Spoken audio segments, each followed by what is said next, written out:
enough at the end of the day. But maybe it will.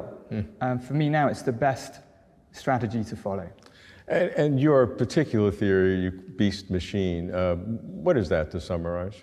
To summarize that, I kind of hesitate to call it a theory of consciousness, because I don't think it has the specificity or precision that a full-fledged theory really needs. I think it's the step towards such a theory. Sure. It's also part of a larger way of understanding what kind of thing a brain is from this physicalist, materialist perspective. And this larger view thinks of the brain as a variety of a prediction machine, and that everything that we see, feel, hear is intimately bound up with the brain making and updating predictions about the causes of sensory signals.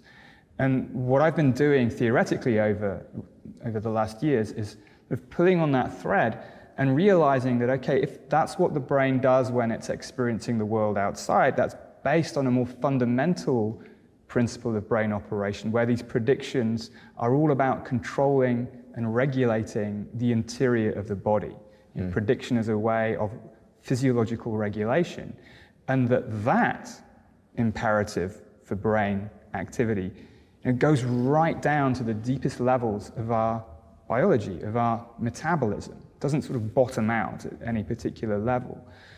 And what this means, for me anyway, is that consciousness as we have it is intimately bound up with our nature as living creatures. It's a kind of version of what in philosophy is sometimes called the continuity theory of life and mind, that they are not separate kinds of things, that mind is literally lifelike, and consciousness is, I think, an aspect of mind, and it's an aspect of mind that is especially grounded in our nature as living machines.